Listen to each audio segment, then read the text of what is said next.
بين أيديهم وما خلفهم الآية صدق اللہ العظیم۔ جانتا ہے وہ اللہ تعالیٰ جو کچھ ان کے آگے ہے، وما خلفهم، اور جو کچھ ان کے پیچھے ہے۔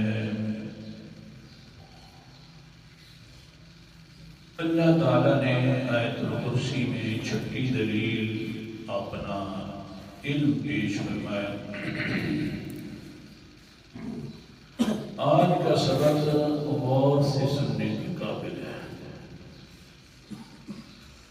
اگر کسی نے سبق یاد کر لیا تو انشاءاللہ بہت سارے اعتراض اس کو حل ہو جائیں گے، اور جو ہیر پھیر ہے وہ بھی ختم ہو جائے گی۔ ضروری سبق ہے، شاید کہ آپ پہلی مرتبہ ایسے الفاظ سن رہے ہوں گے، تھوڑا سا یاد کر رکھو، بڑا قیمتی سبق ہے۔ دنیا کے اندر ہر انسان دوسرے کو چکر دینا شروع کرتا ہے، کسی طریقے سے میں چکر دے دوں اور اپنا بنا لوں۔ تو مولویوں کے بھی اپنے چکر ہوتے ہیں، تاکہ کسی طریقے سے چکر دیا جائے اور لوگوں کو صحیح قرآن اور سنت کی طرف جانے نہ دیا جائے۔ آج جو سبق ہے اس چکر کو ڈھونڈنا ہے کہ کون سی جگہ پر انسان کو علماء خراب کرتے ہیں۔ حقیقت یہ ہے کہ جب بھی ان کے سامنے کوئی مسئلہ آتا ہے تو ہر لفظ جو ہوتا ہے اس کے دو معنی ہوتے ہیں۔ سبق شروع کر رہا، عربی زبان میں جتنے بھی الفاظ ہیں اس کے دو معنی ہیں۔ ایک معنی ہوتا ہے لغوی، یعنی جس کو ڈکشنری کے اندر ہم دیکھتے ہیں اور پتہ چل جاتا ہے، اس کو کہتے ہیں لغوی معنی۔ یاد کر لو کیا نام ہے اس کا، لغوی۔ اور دوسرا معنی ہوتا ہے شرعی معنی، کہ شریعت اگر اس معنی میں تھوڑی سی تبدیلی کر دیتی ہے، وضاحت کرتی ہے، اس کو کہتے ہیں شرعی معنی۔ ایک ہوتا ہے لغوی معنی، دوسرا ہوتا ہے شرعی معنی۔ یہ یاد کرنا ہے، لغوی معنی اور لغوی معنی جو اصل کے اندر اس زبان کا معنی ہوتا ہے۔ شرعی معنی ہوتا ہے کہ شریعت اس معنی کو اپنی جگہ برقرار نہیں رکھتی بلکہ تبدیلی کر کے اور وضاحت کرتی ہے، اس کا نام ہوتا ہے شرعی معنی۔ پھر جو اصل کے اندر مسئلہ نکالنا ہوتا ہے وہ شریعت والے معنی سے نکالنا ہوتا ہے، لغت والے معنی سے نہیں نکالنا ہوتا۔ مثال کے طور پر صلاۃ کا لغوی معنی ہوتا ہے دعا کرنا، صلاۃ جو نماز پڑھتے ہیں اس کا صلاۃ کہتے ہیں عربی میں، اس کا لغوی معنی ہوتا ہے دعا کرنا، دعا۔ لیکن شریعت کے اندر اس کا معنی یہ نہیں ہے۔ شریعت میں معنی ہے ایسی دعا جس کے اندر قیام ہو، رکوع ہو، سجدے ہوں، التحیات ہو۔ دیکھیے ہے تو وہ بھی دعا، لیکن آگے شریعت نے وضاحت کر دی صرف دعا کا نام نہیں ہے، بلکہ ایسا کوئی نہیں کہتا کہ آدمی بیٹھا ہوا ہے دعا کر دے اور ختم، بس جی میں نے نماز پڑھ لی ہو جائے گی نماز، نہ۔ شریعت کہتی ہے دعا صرف دعا کا نام نہیں، بلکہ اس کے اندر قیام بھی ہو، رکوع بھی ہو، سجدے بھی ہوں، التحیات بھی ہوں، تو اس کو کہیں گے صلاۃ۔ لغت کے اندر کہیں گے دعا محض، اور جس وقت تھوڑی سی تبدیلی کریں گے، شریعت تبدیلی کر دیتی ہے اس معنی کو، اس کا نام ہوتا ہے شرعی معنی۔ یہ ہے فرق، مشکل تھوڑا سا یاد کر لو گے تو انشاءاللہ آسان ہو جائے گا۔ اب جو عام طور پر دھوکہ دیا جاتا ہے عوام کو، وہ لغوی معنی کے اعتبار سے دیا جاتا ہے۔ مثلا حضرت علی رضی اللہ تعالیٰ عنہ مشکل کشا ہیں۔ کیوں جی؟ مشکل کشا کا معنی ہوتا ہے مشکل کو دور کرنا، یہ لغوی معنی۔ لیکن حضرت علی رضی اللہ تعالیٰ عنہ نے مشکل دور کی تھی، حضرت عمر کی مشکل دور کی تھی۔ اسی وجہ سے تو حضرت عمر نے فرمایا لولا علی لہلک عمر، اگر علی نہ ہوتا تو عمر ہلاک ہو جاتا۔ دیکھیے نا، عمر کو ہلاک ہونے سے بچایا تو حضرت علی نے بچایا، ان کی مشکل تو دور کی نا، اس لیے ہو گئے حضرت علی مشکل کشا۔ وہ کچھ سمجھ بھی آ رہی ہے کہ نہیں آ رہی؟ ہاں جی، اس وجہ سے مشکل کشا ہو گئے کہ حضرت علی نے حضرت عمر کی مشکل دور کی تھی، اور خود حضرت عمر فرماتے ہیں کہ میری مشکل علی نے دور کی ہے۔ جب حضرت عمر کی مشکل علی نے دور کر دی تو مشکل کشا تو ہوا، لہذا حضرت علی بھی مشکل کشا ہے، حضرت حسن حسین بھی مشکل کشا ہے۔ اب مشکل کشائی کے نعرے لگائے جا رہے ہیں حضرت علی کے بارے میں، کیونکہ اس لغوی معنی سے دھوکہ لگا۔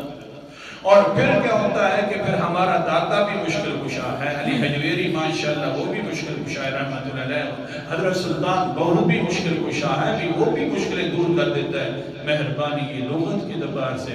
مشکل کشا کا شرعی معنی یہ ہوتا ہے ہر جگہ جب بھی انسان پھنس جائے، جس وقت بھی پکارے تو وہ آگے سے پھنسی ہوئی چیز کو نکال دے، اس کا نام ہوتا ہے مشکل کشا۔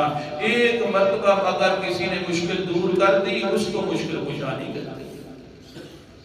مثلا اب کسی نے صفائی کر رہا تھا کوئی ہمارا مؤذن ماشاءاللہ، اور مشکل میں پھنسا ہوا تھا، شیشے بھی صفا کر لیتے، ایک نمازی آ کر ساتھ شیشے صفا کر دیتا ہے تو کیا مطلب ہے اس مؤذن صاحب تو وہ مشکل کشا بن گیا ہے؟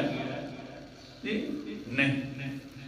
لیکن عام طور پر اچھا پھر جب یہ بھی بات کی جاتی ہے تو کہتے ہیں آگے سے علماء مہربانی فرماؤ ڈاکٹر مشکل کشا ہے، کیوں بیماری دور کرتا ہے کہ نہیں کرتا؟ جی آگے سے دوائی دیتا ہے، نہیں، اس کا نام مشکل کشا نہیں۔ مشکل کشا کیا ہے کہ چھوٹی مشکل ہو بڑی مشکل ہو، جو ہر مشکل کو دور کرنے والا ہے اس کو کیا کہتے ہیں مشکل کشا۔ یہ ہے شریعت میں۔ اب کیا ہے عام طور پر جب بھی فرقہ گمراہ ہوتا ہے تو لغوی معنی کے اعتبار سے ہوتا ہے۔ رازق کا معنی کیا ہوتا ہے؟ روزی دینا۔ اب کسی نے دوسرے کو کھانا کھلا دیا تو کیا بن جائے گا؟ اس کا رازق بن گیا نا۔ اب رازق کس کو کہتے ہیں؟ اب قرآن مقدس کا سنو، شرعی معنی سنو۔ اعوذ باللہ من الشیطان الرجیم، سبب یاد رکھنا ہے خدا کے لیے۔ بسم اللہ الرحمن الرحیم۔ سورت کا نام سورت رعد ہے اور 13 نمبر ہے۔ اللہ تعالیٰ فرماتے ہیں رزاق کس کو کہتے ہیں، رازق کس کو کہتے ہیں؟ اللہ یبسط الرزق لمن یشاء ویقدر۔ اللہ ہی رزاق ہے کیونکہ مرضیوں کا مالک ہے، جس کے لیے روزی زیادہ کر دے یا تنگ کر دے اس کو رازق کہتے ہیں۔ ایک مرتبہ لقمہ دینے کے ساتھ رازق نہیں بنتا، ایک مرتبہ روٹی کھلانے کے ساتھ رزاق نہیں بنتا۔ ہاں ہر دن روٹیاں کھلانے والا، ہر لمحے کے اندر رزق دینے والا، کم دینے والا، زیادہ دینے والے کو رزاق کہتے ہیں۔ یہ ہے شریعت۔ کسی نے منبر بنا دیا، بنانے والا لغوی معنی کے اعتبار سے خالق کا معنی ہوتا ہے بنانے والا، صفے بنانے والا، منبر بنانے والا، مصلی بنانے والا، موبائل، یہ کیا بن گیا؟ خالق بن گیا؟ نا، خالق اس کو نہیں کہتے کہ ایک دو چیز بنا۔ لغوی معنی کے اعتبار سے خالق ہے، اصل کے اندر شرعی معنی تو قرآن مقدس میں بیان فرما رہا ہے۔ توجہ کے ساتھ سنو، اللہ اکبر کبیرہ۔ سورت کا نام ہے سورت زمر اور 24واں پارہ ہے۔ اللہ تعالیٰ فرماتے ہیں اللہ خالق کل شیء، اللہ خالق ہے کہ ہر چیز کو بنانے والا ہے۔ ایک چیز بنانے سے خالق نہیں ہوتا، ہر چیز کو بنانے سے خالق ہوتا ہے۔ وہ صرف کون ہے؟ یہ شریعت میں ہے۔ اب اللہ اکبر کبیرہ، بڑا دھوکہ ہے حضرت۔ اس توحید والے مسئلے میں اتنا دھوکہ دیا جاتا ہے اس لغوی معنی کے اعتبار سے، یا اللہ پناہ۔ بڑا دھوکہ ہے، کہتے ہیں جناب عالم الغیب، غیب کو جاننے والا، تو غیب کو تو ہم بھی جانتے ہیں، اللہ کے رسول ہم سے غیب ہیں، ایمان لاتے ہیں نا، اللہ کے رسول پر ایمان لاتے ہیں۔ الذین یؤمنون بالغیب، لہذا ہم بھی تو غیب کو جانتے ہیں۔ اگر ہم جانتے ہیں تو اللہ کے رسول کیسے نہ جانتے ہوں گے؟ ہم جانتے ہیں تو جب ولی کیسے نہ جانتے ہوں گے؟ ہم جانتے ہیں تو کتب ابدال کیسے نہ جانتے؟ یہ لوگ بھی معنی کرتے ہیں لیکن شرعی معنی سنو نا۔ پہلے بھی حوالے دکھاتا ہوں، سورت کا نام سورت سبا ہے، آیت نمبر میرے سامنے 3 ہے، 22واں پارہ ہے۔ اللہ تعالیٰ فرماتے ہیں عالم الغیب لا يعزب عنہ مثقال ذرہ فی السماوات ولا فی الارض۔ عالم الغیب وہ ذات ہے جس سے کوئی ذرہ مخفی نہیں ہے، نہ آسمانوں میں نہ زمین میں۔ اس کو کہتے ہیں عالم الغیب۔ ایک ذرہ بھی مخفی نہیں ہے، ساری چیزیں اس کے سامنے واضح ہیں۔ ایک چیز کے غیب کو جاننا عالم الغیب نہیں ہے، دھوکہ ہے بڑا۔ اللہ اکبر کبیرہ، یہ یاد کر لو۔ اس لیے کہتے ہیں داتا، داتا کا معنی کیا ہوتا ہے؟ دینے والا۔ جناب دیتا ہے، داتا صاحب دیتا ہے، علی حجویری دیتا ہے، کیونکہ فلاں کو بھی دیا، فلاں کو 1 2 بہت کی، جناب فلاں نے مانگا اس کو دے دیا، بس یہ داتا بن گیا، نعوذ باللہ ذالک۔ حالانکہ وہ تو اپنے آپ کو بھی کچھ نہیں دے سکتا۔ یہ ایک ایک مثال ہر کسی نے یاد کی ہوگی، مہربانی کرنا ہو۔ کس اعتبار سے یاد کرتے رکھتے ہیں؟ لغت کے اعتبار سے۔ شریعت الگ چیز کا نام ہے، لغت الگ نام ہے۔ اللہ اکبر کبیرہ۔ آگے سنیے پھر حدیث پاک، سبق بھی پورا کرنا ہے۔ عالم الغیب ہے تو بولو کون ہے؟ ذرہ ذرہ کے بارے میں علم رکھنے والا ہے تو کون ہے؟ ہاں، غیب کے بارے میں تھوڑا سا علم اللہ تعالیٰ اپنے نبیوں کو بھی دے دیتے ہیں، ہاں خبریں عطا فرما دیتے ہیں، اور سب سے زیادہ خبریں جو عطا فرمائی ہیں وہ امام الانبیاء کو عطا فرمائی ہیں۔ یہ بھی نظریہ ہے، لیکن بات یہ ہے ہر ذرے کے بارے میں علم نہیں ہے۔ ہم کیا کر رہے ہیں، آپ کیا کر رہے ہیں، سو کر سن رہے ہیں یا جا کر سن رہے ہیں، اللہ کو پتہ ہے، پیغمبر کو پتہ نہیں ہے۔ اللہ اکبر کبیرہ۔ حدیث پاک حضرت عبداللہ بن مسعود رضی اللہ تعالیٰ عنہ سے روایت، قال، وہ فرماتے ہیں لقی ابراہیم وموسیٰ وعیسیٰ فتذاکروا الساعة فبدأوا منها بإبراہیم لم يكن منها عنده علم۔ اللہ کے رسول علیہ السلام فرماتے ہیں، سنیے نا، یہ مسند بزار کی حدیث ہے جو میں نے آپ کے سامنے ذکر کی ہے کہ میں جس وقت معراج پر گیا وہاں پر حضرت ابراہیم سے ملاقات ہو گئی، حضرت موسیٰ سے بھی ملاقات ہو گئی، حضرت عیسیٰ سے بھی ملاقات ہو گئی، علیہ السلام سے باتیں کر رہے تھے۔ میں بھی چوتھا بندہ، چوتھا نبی آ کر بیٹھ گیا ان کی باتوں کے اندر۔ بڑے اونچے نبی ہیں، ابراہیم ہے، حضرت موسیٰ ہے، حضرت عیسیٰ ہے اور امام الانبیاء ہے۔ اللہ کے رسول نے جو فرمایا وہ سچ فرمایا، بس ماننا ضروری ہے۔ اللہ اکبر کبیرہ۔ میں بھی ساتھ ہو گیا، آپس کے اندر باتیں چلنا شروع کر دیں گی کہ قیامت کب آئے گی، فتذاکروا الساعة، مذاکرہ ہو گیا قیامت کا وقوع کب ہوگا، فبدأوا بها ابراہیم، پھر حضرت سب نے یہ کہا کہ حضرت ابراہیم علیہ السلام اونچے پیغمبر ہیں، جد الانبیاء پیغمبر ہیں، یہ جو حضرت محمد مصطفیٰ صلی اللہ علیہ وسلم بیٹھے ہوئے ہیں یہ بھی انہی کے پیچھے چلے ہوئے ہیں۔ حالانکہ پوری دنیا اس پیغمبر کے پیچھے چلتی ہے اور حضرت محمد مصطفیٰ حضرت ابراہیم کے پیچھے چلتے ہیں۔ قرآن مقدس کا انداز بھی سنتے جاؤ تاکہ ثواب زیادہ ہو جائے۔ سورت کا نام سورت النحل ہے، 14واں پارہ ہے۔ اللہ تعالیٰ فرماتے ہیں ثم اوحینا ابراہیم حنیفا، اے اللہ اکبر کبیرہ، پھر ہم نے وحی کر دی ہے پیچھے چلنا ہے تو ابراہیم کی ملت کے پیچھے چلنا ہے.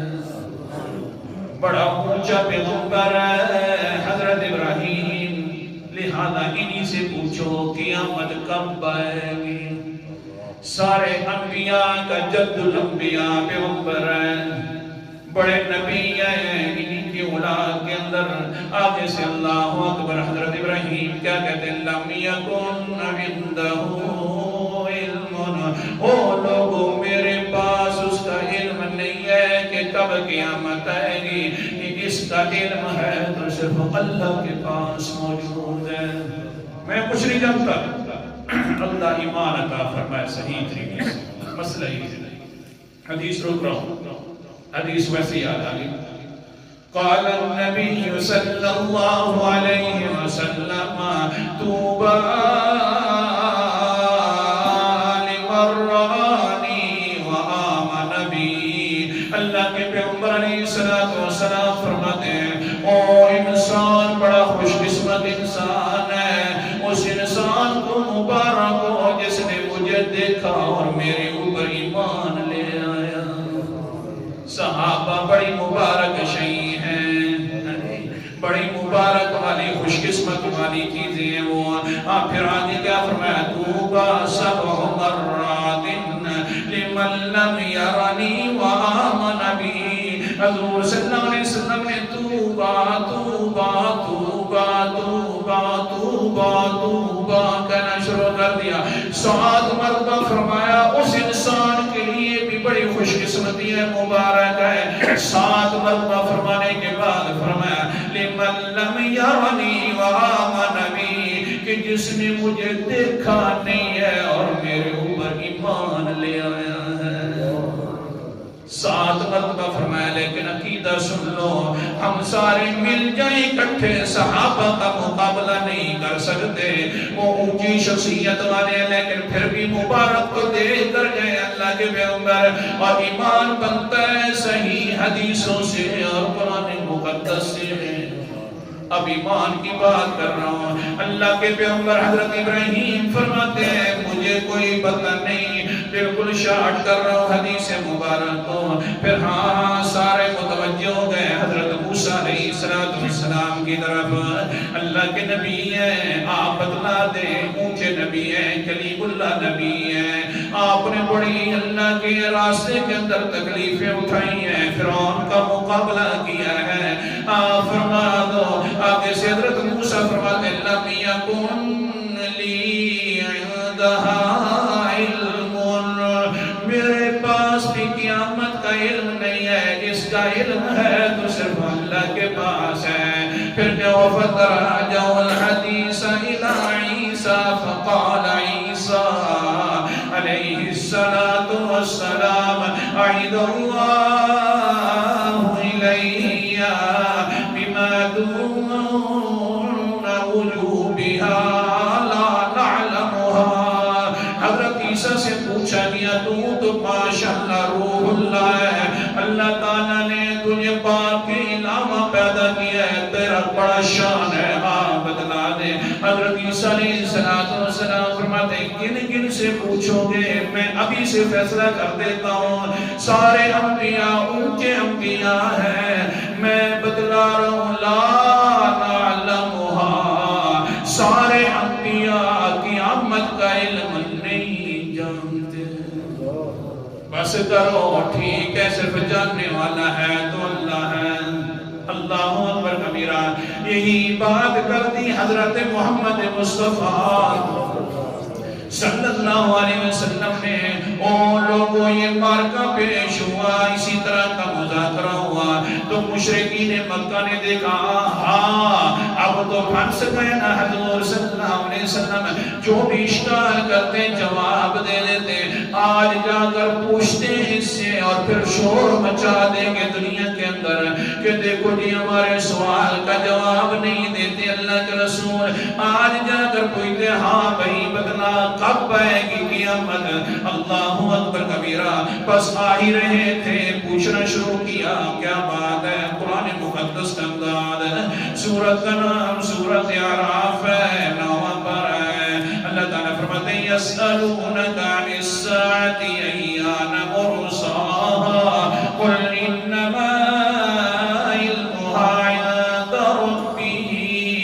آگئے سارے کے سارے مشرک اکٹھے ہو کر آ گئے، خوشیوں میں آ رہے ہیں، کیونکہ پتہ چل گیا ہے اس کا علم اللہ کے پاس ہے۔ آج جا کر کہیں گے یسألونک عن الساعة، سوال کرتے ہیں آپ سے قیامت کب ہوگی؟ اتنا بتلاؤ ایان مرساها، کب واقع ہونے والی ہے؟ بس یہ باتیں کرنی تھی، اللہ تعالیٰ نے قرآن مقدس اتار دیا، فرمایا او میرا پیغمبر یہ تو سارے نبیوں کا آخر عقیدہ جو ہو گیا کہ اس کا علم ہے تو انما علمها عند ربی۔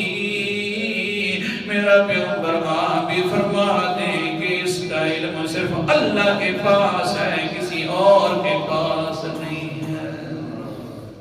اللہ اکبر کبیرہ، اللہ تعالیٰ صحیح عقیدہ عطا فرمائے۔ بس آج کا سبق یاد ہی کیا کرنا ہے، لغوی اعتبار سے مسئلے ثابت نہیں ہوتے، شریعت کے اعتبار سے ہوتے ہیں، شریعت کے اندر اس کا کیا معنی ہے، تو انشاءاللہ کوئی دھوکہ نہیں لگے گا۔